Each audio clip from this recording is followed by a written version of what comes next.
Oknum Brimob ajudan Bupati Purwakarta viral digerebek istri di rumah janda, kini cerai. Oknum Brimob ajudan Bupati Purwakarta yang viral digerebek istri di rumah janda kini cerai.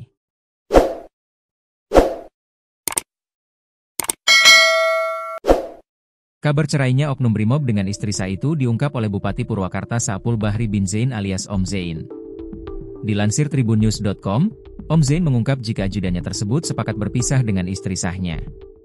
Meski begitu, Om Zain menyatakan tak punya wewenang memediasi atau menyelesaikan persoalan ajudannya itu. Sebab ada yang lebih berwenang, yaitu kesatuannya.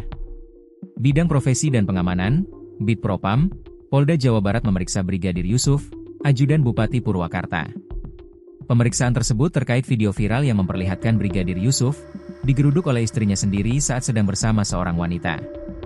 Polisi mengatakan permintaan maaf terkait perilaku Brigadir Yusuf tersebut. Kami memohon maaf atas perilaku yang dilakukan oleh anggota Polri tersebut. Saat ini telah dilakukan pemeriksaan oleh Bid Propam dan Sat Brimobda Polda Jabar terhadap Brigadir Yusuf, tulis Div Propam Polri, Jumat, 10 Oktober 2025. Div Propam Polri berkomitmen mengawal kasus ini hingga tuntas dengan menjunjung tinggi keadilan, terutama bagi istri dan anak yang menjadi korban. Akibat insiden ini, Brigadir Yusuf segera dikembalikan ke kesatuannya di Brimob. Bupati Purwakarta, Saapul Bahri bin Zain menegaskan bahwa ia tidak akan ikut campur dalam permasalahan pribadi ajudannya tersebut. Ya sudah, saya tak akan ikut campur pada urusan pribadi keluarga Pak Yusuf, karena itu kan privasi. Saya berharap keluarganya baik-baik saja, tak ada apa-apa, kata Om Zain saat dihubungi tribunjabar.id, Jumat, 10 Oktober 2025. Ia menambahkan bahwa penyelesaian masalah rumah tangga Brigadir Yusuf sepenuhnya menjadi kewenangan kesatuan tugasnya. Saya pun tak punya kewenangan untuk memediasi dan menyelesaikan persoalan ini, karena ada yang berwenang yaitu kesatuan tugas Pak Yusuf, pungkasnya. Peristiwa yang terjadi di Bandung Barat itu, menurut bin Zain, sebenarnya sudah berlangsung sejak 2 bulan lalu dan kini telah ditangani Sat Brimob Polda Jabar. Kasus itu sudah dimediasi oleh satuannya. Keduanya sepakat untuk berpisah atau bercerai, ujar Om Zain.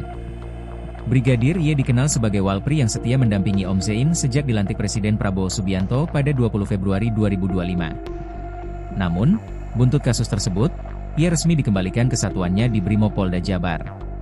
Per hari ini, 10 Oktober 2025, dia sudah tidak lagi menjadi walpri saya. Dia anggota Polri, bukan ASN, jadi kewenangan penuh ada di satuannya, kata bin Zain. Peristiwa itu disebut terjadi di rumah seorang perempuan berinisial I, yang disebut-sebut sebagai janda anak 2. Rekaman penggerebekan tersebut pertama kali diunggah oleh akun TikTok Fedgramindo dan langsung viral, dengan jumlah tayangan mencapai 7,5 juta kali pada Kamis, 9 Oktober 2025, malam.